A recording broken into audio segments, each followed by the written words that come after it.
É isso aí, pessoal. Gazeta Esportiva tá chegando e vamos já chamar o repórter José Paes, direto do Morumbis, porque o clima está quente no São Paulo, não é isso, José Paes? Boa noite.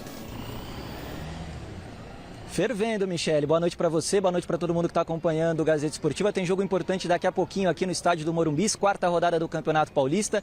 Tem São Paulo e Portuguesa, 19 horas e mais 30 minutos. Aí o pessoal apostando bastante nessa vitória do São Paulo. São Paulo que perdeu na estreia para o Mirassol, depois venceu o São Bernardo aqui nesse mesmo Morumbis. Vem de um empate com o Corinthians jogando lá na Neoquímica Arena. Então já teve todos os resultados possíveis nesse Campeonato Paulista e deve vir para essa partida com um time bastante modificado. Inclusive o São Paulo é o 10º colocado com 4 pontinhos na tabela de classificação, está fora dos 8 primeiros, não está na zona de classificação para o mata-mata do Campeonato Paulista. Tem muita coisa para a gente falar de política também, porque o ex-presidente Júlio Casares se manifestou no Instagram e uma manifestação importante para você que acompanha o Gazeta Esportiva. Mas isso é assunto para daqui a pouco. Agora a gente sai daqui da Zona Sul, do bairro do Morumbi, e vai para a Zona Leste com Marcelo Bacégio, que tem informações do Corinthians no programa de hoje. Boa noite, Bacégio. Muito boa noite, José Paes, a todos que acompanham o Gazeta Esportiva. Pois é, no Corinthians, José Martínez enfim se manifestou pela primeira vez sobre a dificuldade de retornar ao Brasil e iniciar a nova temporada pelo Timão. Ele que vem tendo problemas na emissão do passaporte venezuelano para poder atuar aqui no Brasil. Então, prestou aí os seus esclarecimentos, ele que não está muito bem com a comissão técnica corintiana. Tem também a data prevista para a chegada do mais novo reforço corintiano e as últimas novidades do mercado da bola do Timão. Diretor executivo Marcelo Paz trabalhando bastante nos bastidores para reforçar o elenco comandado pelo técnico Dorival Júnior. Essas e todas as outras informações a gente traz daqui a pouquinho ao longo do Gazeta Esportiva de hoje, com vocês no estúdio. É isso aí, é claro que o Gazeta Esportiva tem muito mais para você aí de casa. Fica de olho. Muito bom! E quem está comigo aqui no estúdio hoje é Alex Miller e Thiago Salazar. Boa noite, pessoal. Boa noite, Michele. Olha, tem muito assunto aqui no Gazeta Esportiva. Alex Miller, 1, 2, 3, 4. Pra quê? Pra que cutucar? Eu acho que faça você. Você tem Só que... você sabe fazer. Bora? Não vai? Não vai falar? Não vai... 1, 2, 3, 4! Que vergonha, exclamação. Que vergonha, mas tudo bem, daqui a pouquinho o Alex Miller fala, Thiago Salazar também já tem muitas notícias aí, muitos bastidores do mundo do futebol. A gente volta já. Bom, a gente está de volta e seguimos com notícia urgente no São Paulo. Quem traz para nós é o repórter José Paes. O que aconteceu por aí, Zé Paes? Pois é, Michele, ainda há pouco, há alguns minutos, o ex-presidente Júlio Casares, que estava afastado provisoriamente do comando do São Paulo por 30 dias, depois de uma votação que aconteceu aqui no Salão Nobre do estádio do Morumbis na última semana, ele renunciou de vez ao cargo de presidente do São Paulo Futebol Clube. Abre aspas para Júlio Casares, que postou lá no Instagram a seguinte mensagem: renuncio à presidência para preservar a minha saúde e proteger a minha família. Ao São Paulo Futebol Clube, amor de infância e da minha vida, jamais renunciarei. Renuncio sim ao ambiente de conspirações, distorções, mentiras e disputas de poder que ultrapassaram os limites democráticos e tentaram manchar trajetórias, biografias e a própria história do clube. Fecha aspas. Casares estava afastado provisoriamente, o Wolten Ares, que é o presidente do Conselho Deliberativo do clube, tinha aí até 30 dias para convocar uma Assembleia Geral dos Sócios Estatutários para saber se o Casares seria empichado ou não, mas agora não vai mais precisar fazer isso. A Rima Assis Júnior, que era o vice-presidente, vice do Casares, tomou posse para esses 30 dias primeiramente, mas agora fica até o final desta temporada de 2026, desse ano de 2026, à frente do São Paulo Futebol Clube. No final do ano, teremos eleições para presidente do São Paulo para o próximo triênio 27, 28 e 29. Daqui a pouco eu volto com informações da Polícia Civil, que cumpriu mandados de busca e apreensão relacionadas aí a coisas importantes, vendas ilegais de camarote aqui no Morumbis. Isso é assunto para daqui a pouquinho. Agora eu volto contigo, Michele Janela. Obrigada, José Paes. Puxa vida, quarta-feira de fortes emoções no São Paulo. Vocês esperavam uma atitude como essa da renúncia do Júlio Casares ou foram pegos de surpresa? Porque eu não esperava, não. No primeiro momento eu achei que ele iria insistir, que iria Também. tentar provar a inocência, que ia adiante, até porque tem esse período, né, até a Assembleia de Sócios de 30 dias. Sim. Então, ele teria esse tempo para conseguir nos bastidores, buscar provas que o inocentassem das acusações e aí se garantir como presidente do São Paulo. Porém, inclusive com tudo que está sendo investigado no São Paulo, hoje com uma operação gigante, que nós vamos falar daqui a pouco também, acho que ele deve ter percebido o tamanho da bagunça, da fumaça, e falou, quer saber? Até na nota ele fala, né, pela minha saúde, pela preservação da minha família. Então acho que acaba sendo a melhor decisão realmente para preservar a todos, inclusive ele e o clube, pacificando um pouco mais o São Paulo, para que de agora em diante as coisas possam tentar entrar nos eixos, mais ou menos como aconteceu com o Corinthians. Na hora que saiu e que o Osmar Stabile passou a ser o presidente do Corinthians, a gente percebeu que pelo menos as coisas deram uma assentada. Acho que é a tendência no São Paulo também. Sem nenhuma dúvida, Alex, boa noite para todo mundo que nos acompanha mais uma vez. Sem nenhuma dúvida é a melhor decisão para o São Paulo, para o clube é a melhor decisão.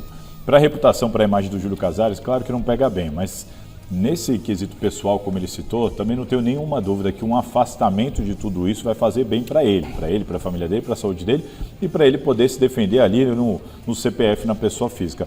Para o São Paulo, sensacional, esse é o melhor dos mundos. Essas histórias começaram a ficar mais incisivas pelo belo trabalho da imprensa que tem feito essa cobertura sobre esse caso. Em novembro de 2025, nós nem chegamos a fevereiro, o assunto está resolvido. Comparando com o que aconteceu recentemente com o Corinthians, o São Paulo ele dá um passo gigantesco. 2 porque meses, né? Ele já resolveu o assunto, ele já trocou, o presidente renunciou. Estamos no início de temporada, muito provavelmente a temporada do São Paulo vai poder ser tocada, dirigida mais tranquilamente, sem esse problema, de maneira muito mais tranquila. Mas eu não tenho nenhuma dúvida aí, conversando com as pessoas que eu conheço do São Paulo, de que a renúncia vem devido à perda de apoio. Ele tem completa ciência de que ele não conseguiria retornar pela Assembleia Geral dos Sócios e por isso ele evitou, entre aspas, passar mais essa vergonha. Um vexame, né? Bom, tá na hora de falar da derrota do Palmeiras para o Novo Horizontino. Vamos assistir. A verdade que foi uma vergonha o que aconteceu hoje. 400 jogos da comissão técnica e a pior derrota da era Abel Ferreira no Palmeiras. Quando somos uma equipa competitiva, estamos preparados para ganhar a qualquer equipa do mundo. Quando somos uma equipa que não compete, como foi hoje, nem se mobiliza mentalmente, podemos perder contra uma equipa nem que seja da 5ª divisão, que foi o que aconteceu hoje. O então invicto Verdão no Campeonato Paulista visitou o Novo Horizontino e levou 2. Eu acho que o segundo gol ali foi o mais difícil, eu acho que também o mais bonito. 3. 4 gols, 2 em cada tempo e hat-trick de Robson Fernandes. Não fomos competitivos, espero que possamos errar tudo neste tipo de jogos. Isso era algo que não acontecia há mais de uma década e, sob o comando do Abel, foi a maior derrota já sofrida nesses mais de 5 anos de trabalho, superando o revés por 3-0 para a LDU em outubro do ano passado pela semifinal da Libertadores. Em campo, uma mescla entre experientes e garotada, mas que acabou não dando certo. Alguns reclamaram de um pênalti em cima de Alan quando o duelo ainda estava 1-0. Mas no fim, o que ficou foram as lições para a sequência do estadual e da temporada. Um time totalmente desconhecido dentro do campo. Jogamos com medo, ninguém queria pegar a bola. É uma derrota pesada, mas será uma derrota maior se nós não aprendermos com o que aconteceu aqui hoje. Bom, chegou a hora da gente falar dessa que foi a maior derrota do Palmeiras na era do Abel Ferreira. Desde 2016, quando o Palmeiras perdeu para o Água Santa por 4-1, o Palmeiras não tomava um sacode desses assim, sem gols e tudo mais. que você tem para dizer para a gente, Alex Miller e Salazar? É um Palmeiras que está se reconstruindo? Tudo bem que aquele Palmeiras de 2022, 2023 não existe mais e o Abel está tentando achar um novo Palmeiras. É culpa da pré-temporada? São os meninos? O que está acontecendo? Não, meninos não são, meninos não são. Essa é a única que a gente pode descartar de cara, não, de né? cara, porque se a gente pegar a escalação de ontem, o Palmeiras só não teve 3 titulares. Então nós estamos cansados de ver todos os grandes times, em meio às competições que eles disputam, que essas equipes disputam, jogarem jogos com 3 desfalques. É uma coisa mais normal do mundo. Aliás, muito mais. Poucos estão jogando com tantos titulares então, assim. O Palmeiras jogou com 7 titulares em campo. Todo o sistema defensivo do Palmeiras era titular. A linha de 4, mais o Emiliano, que hoje é o único volante que o Palmeiras tem. O Palmeiras só não teve o Andréas Pereira, não teve o Marlon Freitas, que foi contratado para ser titular, mas estava no banco. E não teve o Vitor Roque. E o Carlos, né? Miguel. O Carlos Miguel. Eu digo dos 10 da linha, que são os jogadores que definem o jogo, né? O goleiro tá ali. E para mim, nenhum dos 4 gols teve uma responsabilidade grande do Lomba. Enfim, não foi o caso, né? Nossa, também com esse goleiro não tinha como. Não foi isso. Não tem nada para falar do Lomba. Nada. Então, assim, o Palmeiras foi irreconhecível, foi uma atuação vexatória, uma atuação vergonhosa do Palmeiras, principalmente por parte dos cascudos, dos tais jogadores experientes, né? O Abel até no ano passado, no final, reclamou, né, que o Flamengo tinha um elenco mais cascudo, que o Palmeiras tinha uma filosofia diferente, que esse ano precisaria mudar um pouco. Mas, gente, os cascudos do Palmeiras jogaram. O Gomes e o Murilo, há quanto tempo que já não são titulares do Palmeiras? O Piquerez, que tem sido uma vergonha como lateral esquerdo, tá ali jogando, né? O Flaco Lopes também jogou e não jogou. O Rafael Veiga, então, gente... Não acertou nada. É um fantasma em campo. Surgiu até uma notícia hoje de que o América do México teria interesse. Eu levo o Veiga no aeroporto e agradeço por todos os serviços prestados, mas gratidão não significa que hoje os jogadores do passado possam continuar fazendo sucesso. A roda continua girando, o mundo anda, não tem jeito. Então o Palmeiras vive um momento de crise geral, técnica, tática, de motivação.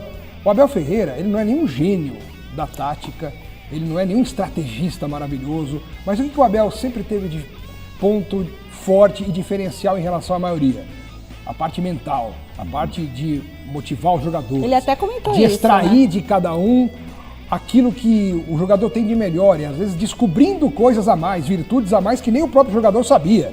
Ele fez isso com vários jogadores, Zé Rafael, Rony. Ele conseguia fazer isso no Palmeiras com uma certa constância e isso chamava a atenção.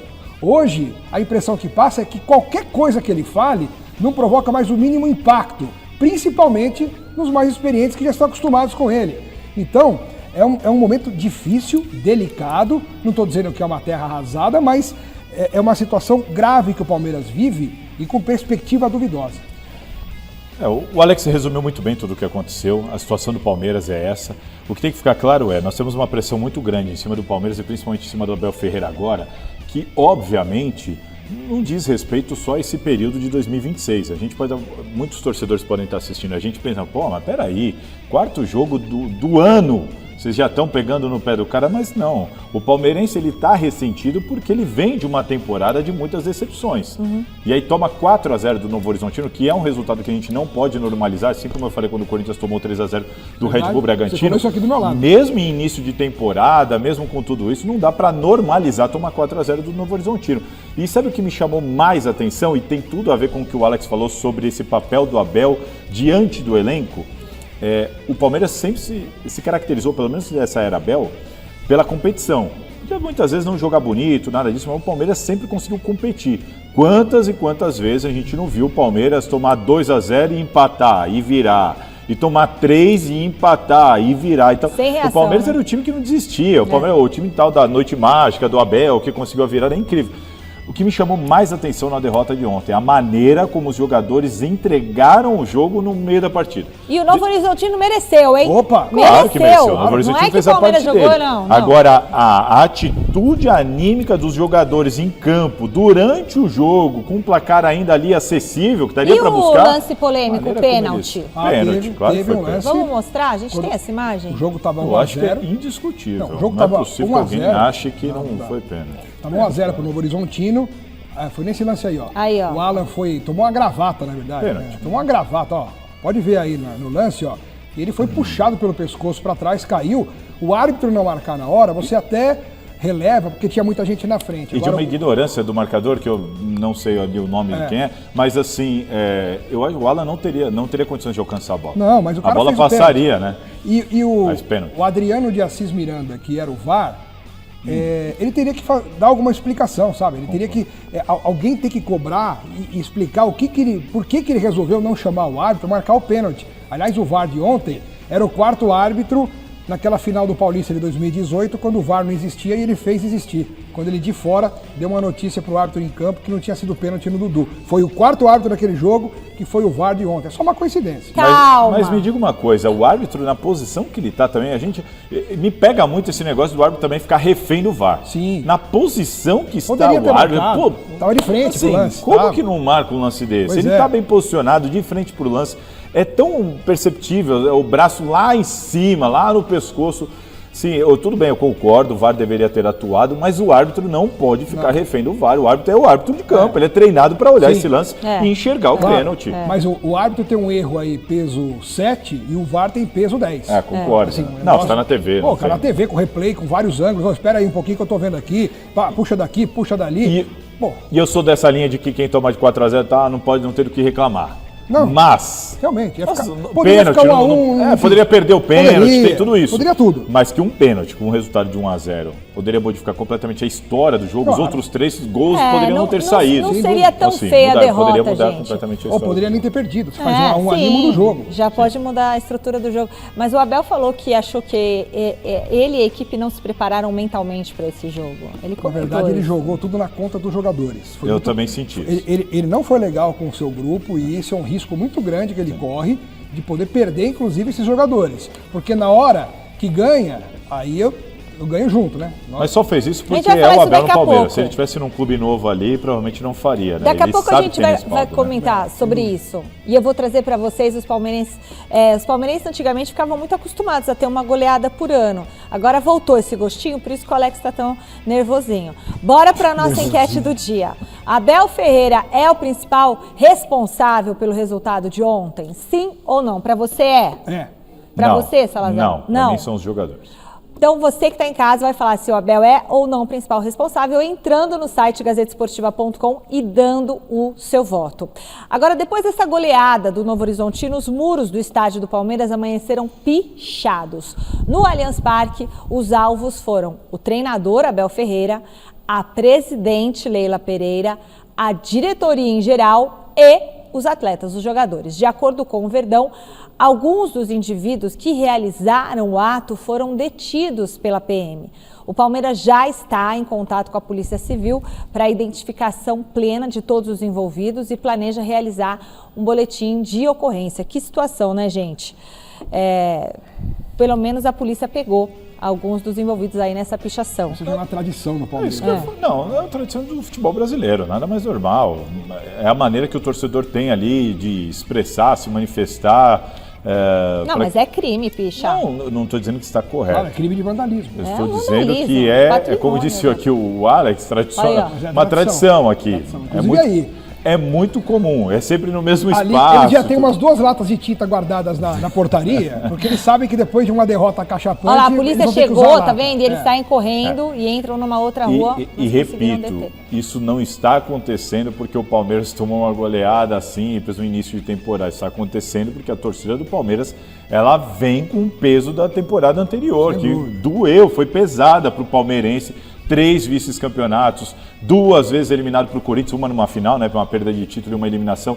Então, assim, teve muita decepção para o torcedor Palmeiras em 2025. E aí toma uma goleada do Novo Horizontino, junta tudo no mesmo pacote, né, nisso. O Abel Ferreira optou por preservar diversos nomes do time do Palmeiras e apostou mais uma vez na base lá em Novo Horizonte. Depois da goleada sofrida, o treinador falou sobre as crias da academia. Vamos assistir.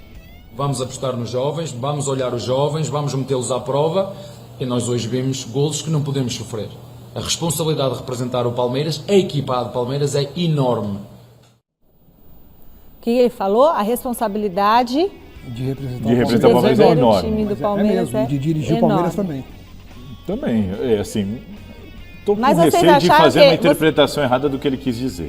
Eu não acho que ele jogou pros meninos Eu acho que nesse ficou, trecho. Nesse trecho não. Eu entendo também o Abel Ferreira. A gente tem que lembrar o seguinte: o cara acabou de tomar um 4-0, ele vai pro vestiário, cabeça quente. Senta ali. É difícil também esperar a melhor frase, né, mais bem pensada.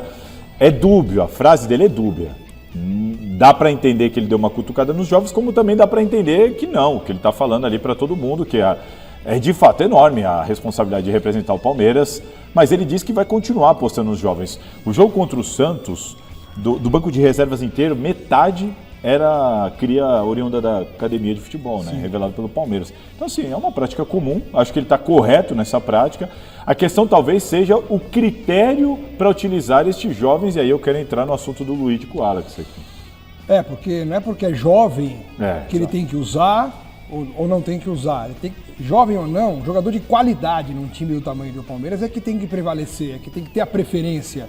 Sendo jovem ou não, se o Palmeiras tem um elenco mesclado de jogadores jovens e experientes, quem tem que jogar? Aqueles que estão no melhor momento ali, que tem mais a entregar para o time.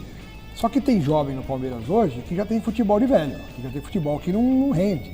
O Luigi é um caso desse, não é perseguição com o menino, ele pode até ser feliz num outro clube, como, por exemplo, o John foi. Pô, lembra como o Claudinho demorou para estourar? O John foi passando por Corinthians, Santos. O Veiga do Palmeiras também. O Veiga saiu, voltou, teve que sair isso é e voltar. Muito comum. Então, eu não estou aqui sacramentando o fim da carreira do Luigi, já falei isso aqui uma vez. Mas não dá mais para ele ficar agora no Palmeiras. O John não podia dar um passo dentro do campo, que ele não aguentava o peso da camisa, ele não acertava nada. Foi pro Bragantino, que não tem pressão quase nenhuma, fez o que fez, foi vendido para a Europa, vai ficar milionário jogando no Zenit, jogando bem no Bragantino. Então o Luigi pode ir para um Goiás, pode ir para o Bragantino, para o Curitiba, pode ir para o Uberlândia, Uberaba, pode ir para o Inter de Santa Maria, e aí de repente aflorar, ter mais confiança, o futebol desenvolver, e aí sim passar a ter possibilidade de novo de jogar em times gigantes. Mas nesse momento o Luigi não aguenta, a bola queima no pé, tanto é que ele entregou ontem de bandeja um gol para o Novo Horizontino, de presente, né? Então não dá.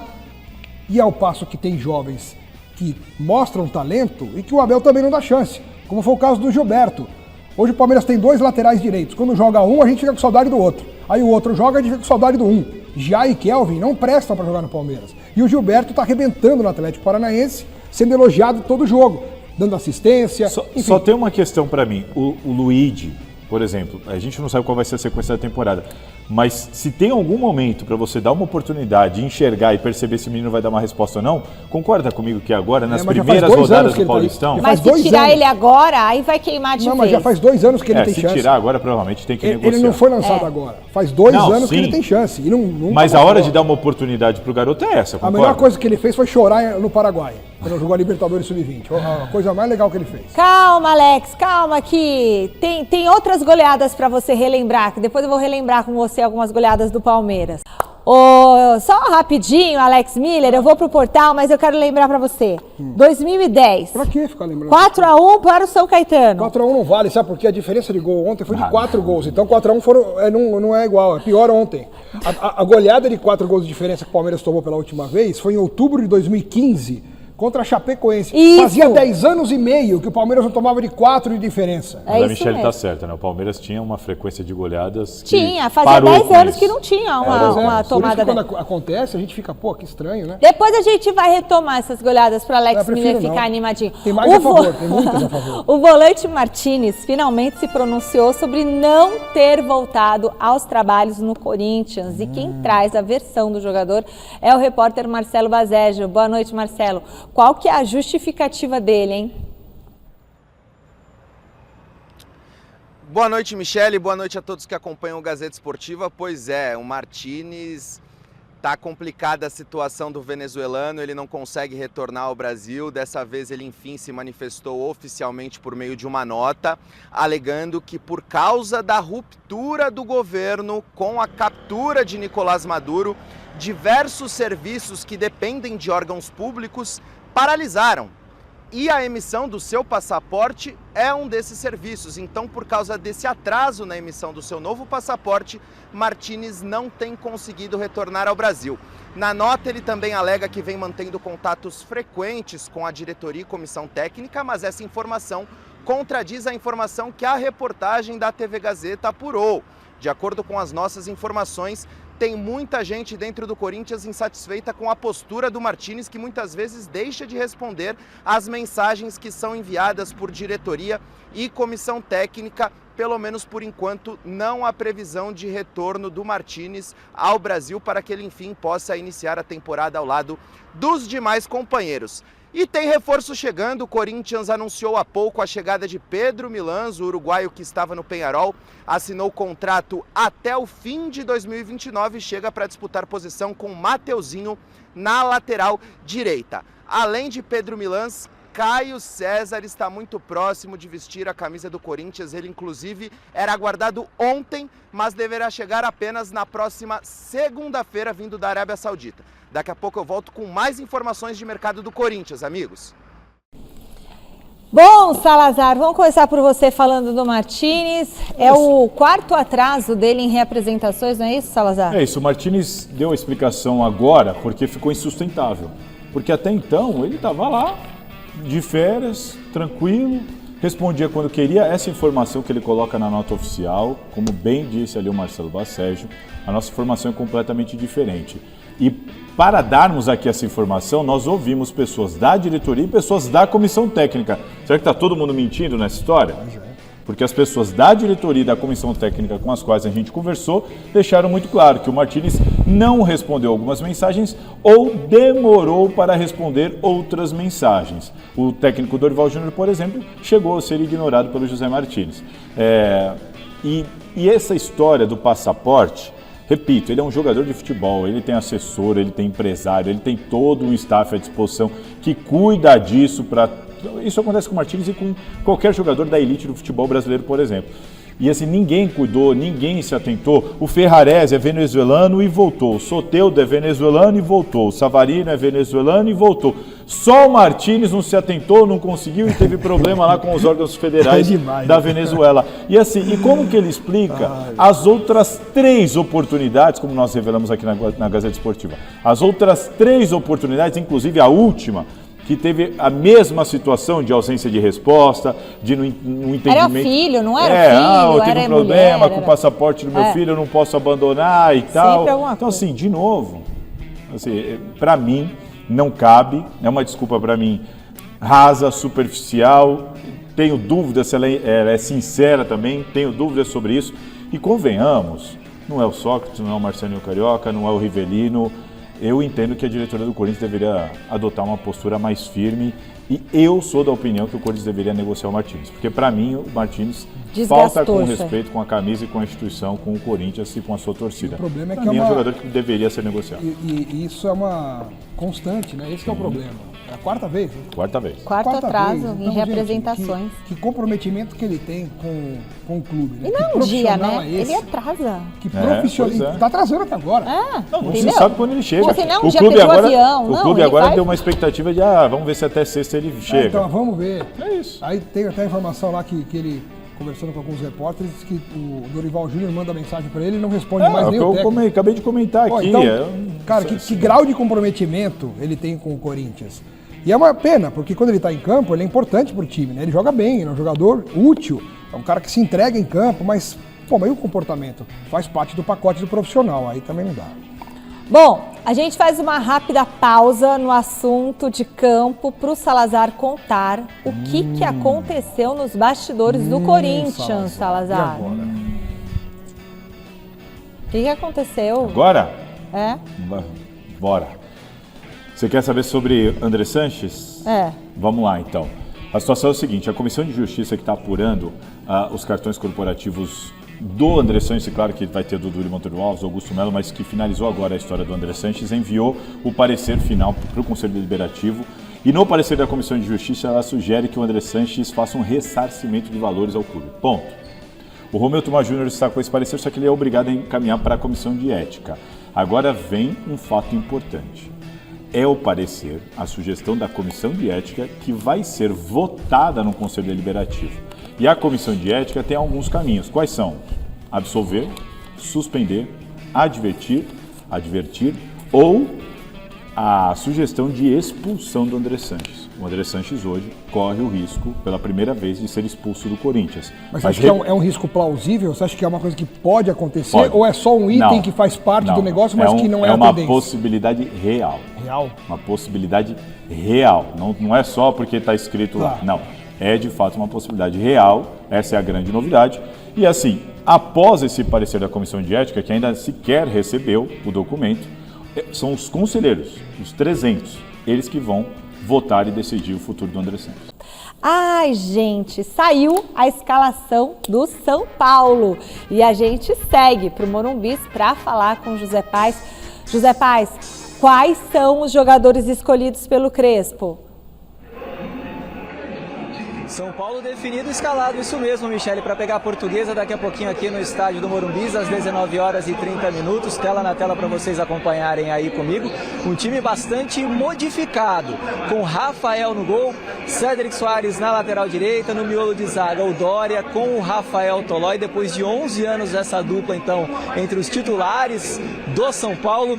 Na lateral esquerda o menino Nicolas, no meio de campo Pablo Maia, Negrutti, Lucas Moura, na frente o também menino Luca, Ferreirinha e Caleri retornando ao time titular do São Paulo, não havia jogado como titular nessa temporada de 2026, completamente recuperado aí de um problema muito sério que ele teve, rompimento do ligamento cruzado anterior. Então este é o time do São Paulo, do técnico Hernan Crespo. Ricardo Braga vai mostrar para vocês como que estão as arquibancadas aqui do estádio do Morumbi nesse exato momento, portões já foram abertos, torcida vai entrando, expectativa é de uma grande partida e o São Paulo definido pelo Hernan Crespo para esse jogo diante da Lusa. Michele, devolvo para você. Muito bom, São Paulo escalado para o jogo de hoje. Qual a expectativa de vocês? Vai manter essa invencibilidade histórica? Não vai? A tendência é de que mantenha, porque a Portuguesa é um time fraco, né? Mas será que esse ambiente não vai tumultuar? Ou não vai chegar? Acho que até o que aconteceu hoje já vai dar uma aliviada. Isso que eu ia falar, eu acho que vai ajudar. Vai ajudar. Gostaram da equipe?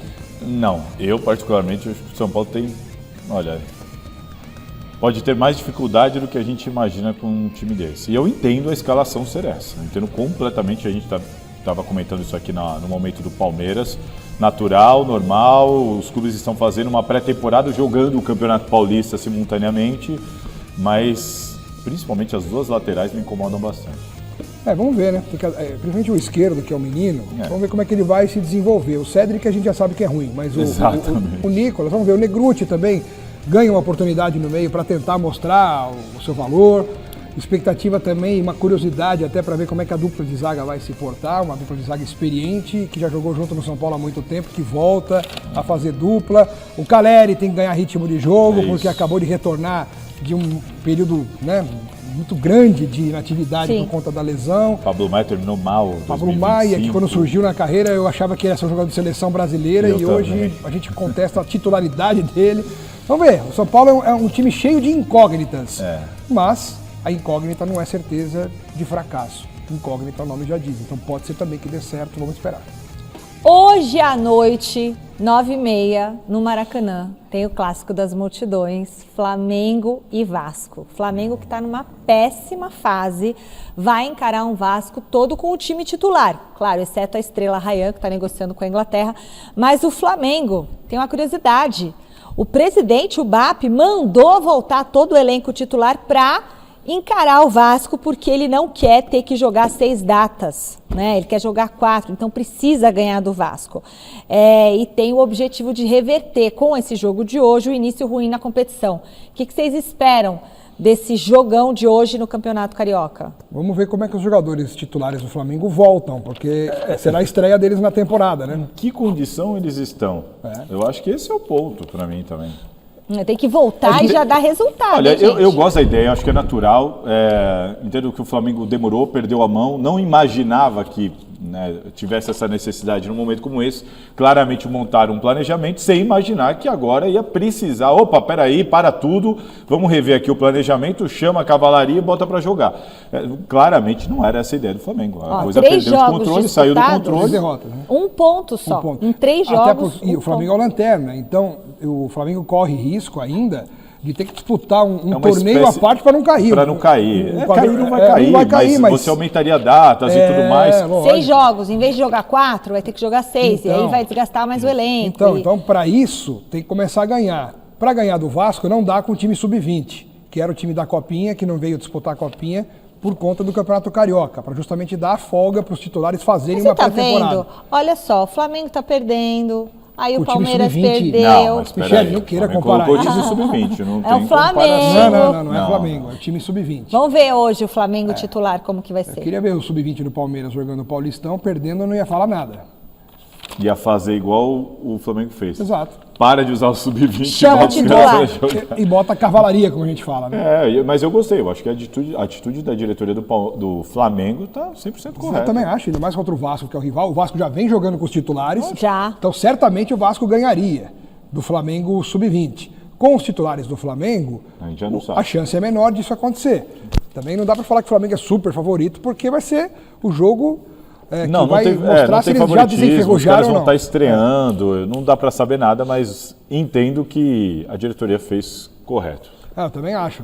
Com o time titular, mesmo que eles não estejam ainda numa forma física adequada, a chance de fazer frente para o Vasco é muito maior. O sub-20 fatalmente perderia para o Vasco. E o próprio Vasco mudou, né? Isso tem uma discussão também no Rio de Janeiro, porque o Vasco também alterou um pouco da sua programação depois que percebeu que o Flamengo alterou a própria programação. E lá no Rio de Janeiro isso deu uma discussão sobre, peraí, será que o Vasco fez certo? Será que o Vasco não está se apequenando? Está agindo de acordo com o rival e tal? Mas eu acho natural. Você muda a sua programação a partir do momento que você vai jogar contra o sub-20 ou contra os titulares do Flamengo. Agora chega de falar de Flamengo, porque temos que falar de Corinthians aqui no Gazeta Esportiva. São 18 horas e 43 minutos, meus amigos. E o Marcelo Vazégio já falou com a gente sobre o Martínez, né?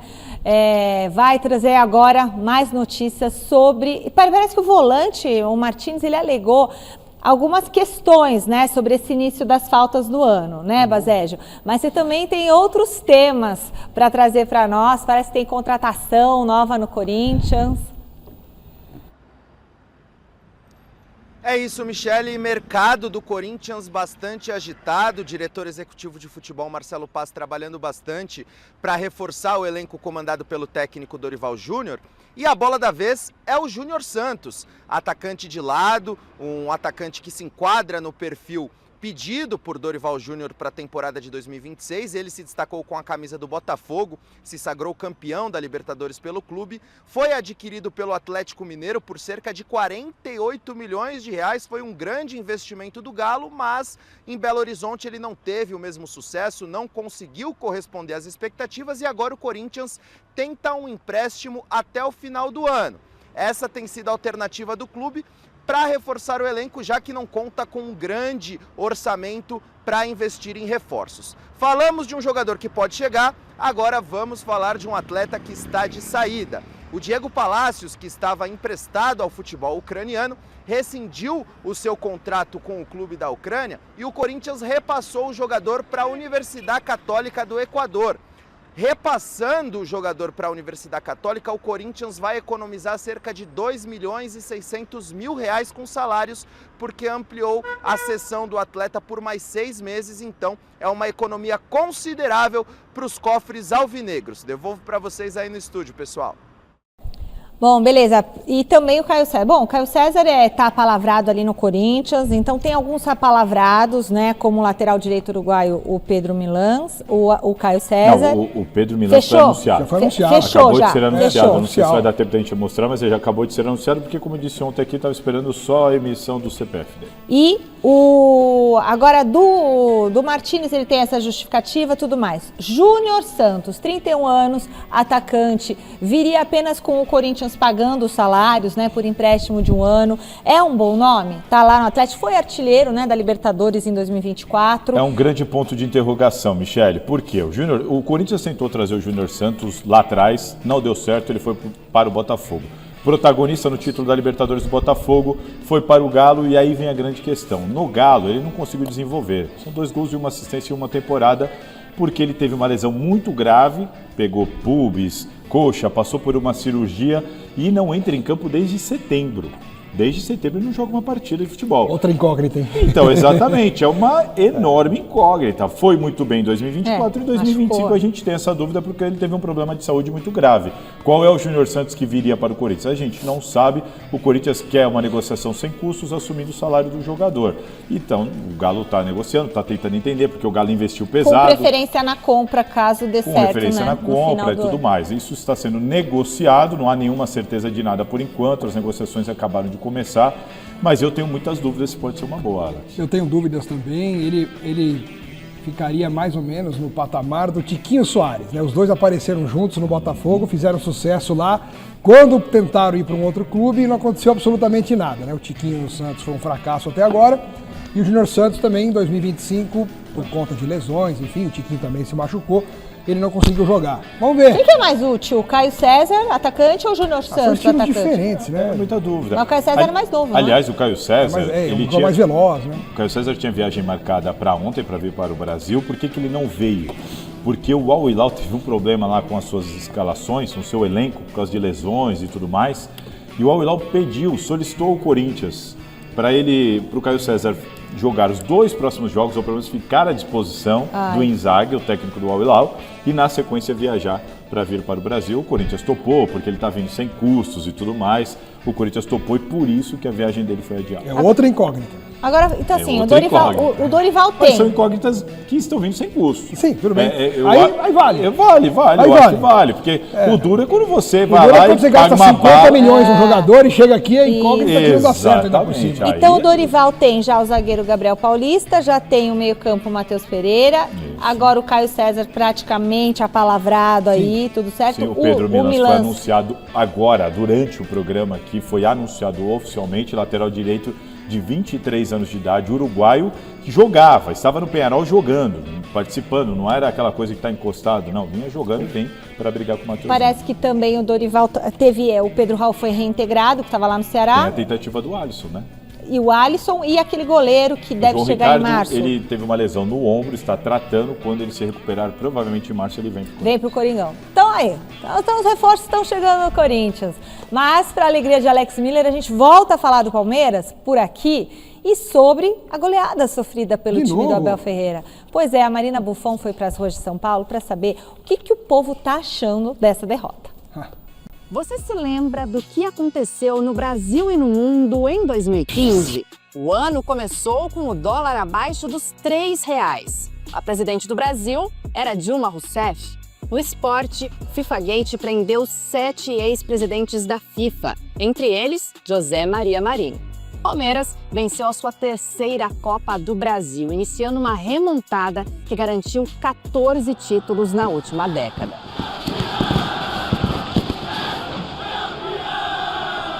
Mas também foi em outubro daquele ano que o Palmeiras levou sua até então última goleada por 4 gols de diferença na derrota para a Chapecoense por 5-1.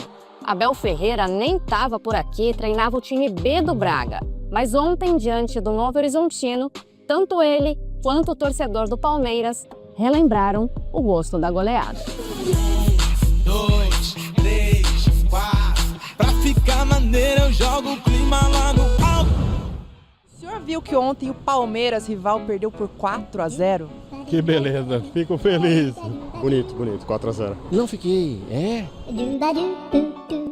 4-0. Perdeu de quem?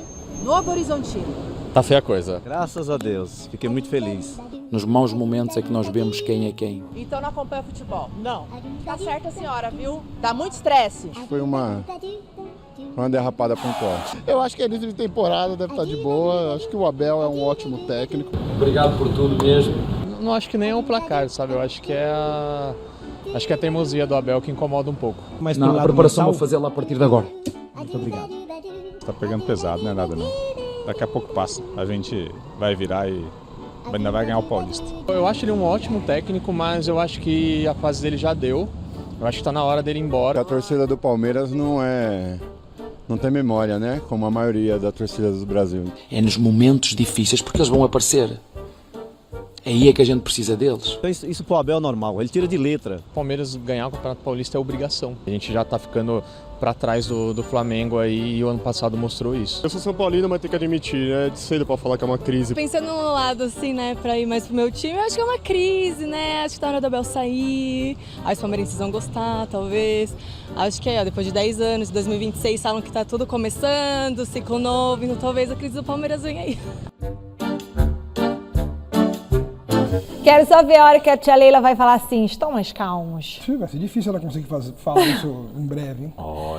Olha, o Palmeiras tem muito que lamentar do jogo de ontem, mas precisa também se preocupar com o próximo final de semana. Veja só o recado do Piquerez. É um golpe muito duro que recebemos, mas o próximo jogo é clássico de São Paulo, nossa casa, assim que temos que virar a página, engolir essa derrota muito forte que aconteceu hoje. E novamente pedir desculpa e o time a verdade que hoje foi uma vergonha. Não está desculpado, mas tem que virar a página, Alex, porque se ficar focado nisso, aí perde de novo de São Paulo. Lógico, a gente acaba falando coisas relacionadas ao que nós vimos ontem, porque foi um golpe duro. É uma vergonha você tomar de 4-0 do Novo Horizontino em qualquer circunstância. Então, o problema é esse e a gente hoje está analisando o que aconteceu ontem.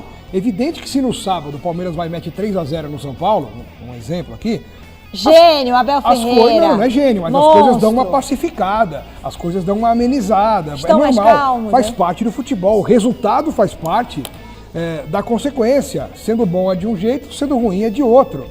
Então, você acha que esse resultado vai alterar o fato de que o Palmeiras briga pelo título? Não, ainda não. Eu também penso assim, foi feio, a gente tem que pontuar. Mas, no meu entendimento, não vai alterar em absolutamente nada na campanha do Palmeiras. Em relação a isso, ainda dá tempo, entendeu? O Palmeiras vem de 3 vitórias seguidas nos 3 primeiros jogos. Jogando mal. Sem tomar gol. Mas tudo bem, tá todo mundo jogando mal. Mas aí eu tudo acho bem. que é pra pôr a mão na consciência, né, Alex? Não, e talvez faça os caras, eu não acho, esperto. tenho poucas dúvidas que o próximo jogo contra o São Paulo, esses caras vão correr o que não corriam. É impossível. Você entende? Porque assim, o que aconteceu foi muito grave. Então, assim, o próximo jogo, eu tenho poucas dúvidas de que o Palmeiras vai ter pelo menos até na parte anímica, uma atitude completamente diferente. Sem dúvida. Resultado da enquete. Ai, o que será que o pessoal falou, hein? Abel Ferreira é o principal responsável pelo resultado de ontem? Maioria disse lá no site Gazeta Esportiva que sim, 64% dos votos. Obrigado pela preferência. 64%. O Abel escalou um time, como disse aqui como disse o Alex, não era um time extremamente alternativo e tal. Para mim, eram os jogadores. Os caras entraram em campo como se estivessem por uma pelada de churrasco. Eu acho que entrou de salto alto. O Palmeiras, para mim, a atitude dos jogadores. Tem uma imagem, inclusive, que ele tá ali na rodinha, na pausa para a hidratação. Você percebe ele incomodado, irritado e falando da estratégia, da tática, da atitude de cada um. Eu não sei, o Abel tem responsabilidade, mas para mim, aquela atuação, para mim é dos jogadores, está na conta deles. Foram eles que entraram naquela má vontade gigantesca. Não é, Alex? Não. Não? Alex? Com certeza, os jogadores têm muita culpa, principalmente os mais velhos, né? Sim. Principalmente os cascudos, como a gente fala. A atitude do jogador não tem. Eu costumo falar assim, aprendi ouvindo outros técnicos. Não tem técnico que dê jeito, que faça um time ter resultado se os jogadores estiverem dispostos a jogar daquele jeito. E não tá com o salário atrasado. Você entendeu? Quando o cara tá disposto a jogar daquele jeito, meu amigo, você pode ser o Guardiola. Não tem o que fazer, cara. É que eu acho que numa derrota como essa, desse tamanho, o comandante ele acaba tendo que assumir uma responsabilidade, coisa que ele não assumiu na coletiva. Ele fez questão de falar que os jogadores, quando entram, não sei o quê, mas ele não ajuda no intervalo já estava perdendo 2-0. Mas que grande esquema tático ele também tinha que fazer contra o Novo Horizontino. Se você fala contra o Flamengo, por isso ele tem que ir lá e jogar futebol, que ele tem minha responsabilidade. Gente. Mas assim, o time que ele botou em campo não era um time para perder de 4-0. Não, lógico que não. Mas Pra naturalmente. Para mim vai nos jogadores. Naturalmente não era. Para mim é postura, é salto alto. Eu também acho, eu não concordo com o resultado da enquete, não. É isso, no meu entendimento é isso. Vamos jogar com o Novo Horizontino, quarta rodada do Campeonato Paulista. Ainda longe. Voltando. É isso. Foram de ônibus. Quantas horas dá? Seria bom ver os bastidores que o Palmeiras às vezes mostra quando interessa e quando ganha. Como é que foi o intervalo do jogo? O que será que ele falou para os jogadores que estava 2-0, né, no intervalo? O que será que ele falou? Isso não vão divulgar. Isso não vão divulgar. Vamos ter uma noite mágica aqui hoje. Só quando ganha, gente. Como disse a pichação, acabou a magia, Abel? Último contato no Morumbi para trazer assunto de polícia no São Paulo. José Paz, o que aconteceu, hein? É isso, Michele. A Polícia Civil aqui de São Paulo cumpriu 4 mandados de busca e apreensão nas casas de Douglas Schwartzman, ex-diretor adjunto das categorias de base aqui do São Paulo, Mara Casares, ex-diretora do São Paulo também e ex-esposa do ex-presidente Júlio Casares, e ainda Adriana Prado. Foram recuperados aí pela polícia uma CPU, documentos pertinentes e ainda R$28 mil em espécie. As defesas de todos eles emitiram notas aqui ao Gazeta Esportiva. Eu vou começar pela nota da defesa do Douglas, que disse o seguinte, abre aspas. A defesa comunicou formalmente à autoridade policial que o senhor Douglas faria uma viagem ao exterior na semana do dia 18 em razão de compromissos profissionais. O Douglas não estava em casa no momento aí que a Polícia Civil apareceu. A busca realizada na presente data tem a finalidade única de constrangê-lo, uma vez que tal medida foi totalmente inócua, fecha aspas. Mara Casares estava em casa. A defesa dela disse o seguinte, abre aspas. Uma medida dessa gravidade, cujos fatos são públicos, a torna desnecessária e inócua, restando como objetivo apenas e tão somente a exposição midiática e abusiva da senhora Mara e de seus familiares. Fecha aspas. A Adriana Prado também não estava em casa. A defesa dela disse o seguinte, abre aspas, que a cliente nunca praticou qualquer ato ilícito e que sempre trabalhou pautada na ética, lisura e honestidade, o que será devidamente demonstrado ao final da investigação. A gente lembra que essa investigação é referente à suposta venda ilegal de ingressos de camarotes para shows aqui no estádio do Morumbi.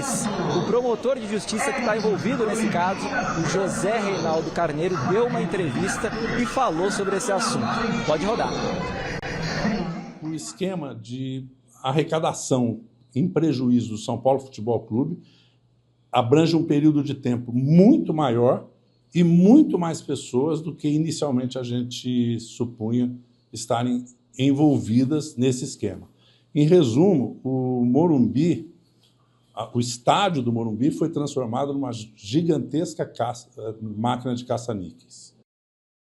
Gente, como é triste ver o futebol sendo transformado em casa de polícia, seja no Corinthians, seja no São Paulo. É muito triste. E você vê que quando ele fala, os dois em volta, tipo, meio que todo mundo sabe o que está acontecendo. Com completa ciência do que eles têm de poder de conhecimento sobre tudo que investigaram. Eu fico feliz que a polícia esteja cada vez mais entrando no futebol, nos clubes. Isso é ótimo para os clubes. Tem que entrar Passa mesmo por essa tempestade, mas isso pode filtrar, limpar muita coisa dentro dos clubes, porque isso que está acontecendo com o São Paulo, não é exatamente esse assunto, mas coisas erradas acontecem em praticamente todos os clubes. A gente não pode sair aqui generalizando, sendo irresponsável, mas a gente sabe que se não houver uma fiscalização ali, ferrenha, muito provavelmente coisas erradas vão passar. Tem que passar limpo o futebol brasileiro. Pessoal, Gazeta Esportiva de hoje fica por aqui. Muito obrigada, Salazar, Alex Miller, obrigada a você. Fiquem agora com o Jornal da Gazeta. Até amanhã. Tchau. 1, 2, 3.